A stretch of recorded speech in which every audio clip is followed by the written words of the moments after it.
Halo, assalamualaikum warahmatullahi wabarakatuh. Pemirsa sekalian yang berbahagia, kali ini kita akan menjawab pertanyaan tentang budidaya eh, kelapa sawit. Pertanyaannya itu mengenai pembibitan kelapa sawit. Jadi pertanyaan itu gambarnya saya tampilkan ini di apa ini di belakang saya ini. Jadi ini pertanyaannya, Pak, saya sudah melakukan apa namanya pembibitan kelapa sawit. Yang saya tanyakan ini, Pak, dari sekian banyak ini kenapa kok ada yang berbeda pertumbuhannya? Yang lain dari segi warnanya lebih hijau, kalau yang ini juga daunnya kok agak aneh, Pak, tidak membuka, kemudian pertumbuhannya agak memuntir dan sebagainya, ini bagaimana? Jadi itulah Bapak Ibu sekalian, kalau kita melakukan pembibitan kelapa sawit itu makanya diberi restannya.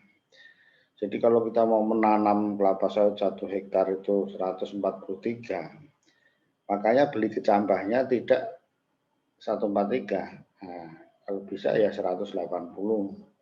Nah, supaya apa? Itu ada faktor seleksi. Faktor seleksi. Jadi kalau kecambah itu ditanam ya, itu ada namanya pertumbuhan-pertumbuhan yang tidak bagus yang nanti diseleksi supaya tidak muncul. Ya, apa saja kelainan-kelainan yang harus dibuang sewaktu pembibitan banyak. Nah, nama-namanya banyak, tapi yang jelas itu tidak sesuai pertumbuhan yang normal. Jadi dari lihat visualnya juga nampak. Salah satunya yang ada di ini di main nursery ini sudah besar. Jadi selain genetik tadi kan kalau apa namanya merawat bibit itu juga harus sesuai tadi pemupukannya, media tanahnya harus bagus, disiram 2 kali sehari dan sebagainya. Meskipun demikian, ini ada faktor kelainan-kelainan genetik tadi itu yang memang harus diseleksi. Makanya jawabannya yang penting ini memang harus diseleksi, dibuang. Nah, itu nanti ini dilihat nanti perkembangannya dan itu nampak. Jadi yang penting pertanyaan jawabannya adalah seleksi itu sampai berapa persen yang biasa. Kalau dari pre-nursery sampai main nursery bisa sampai kalau kita ketat supaya bagus itu bisa sampai 25%. Nah, kalau mau ketat sekali gitu.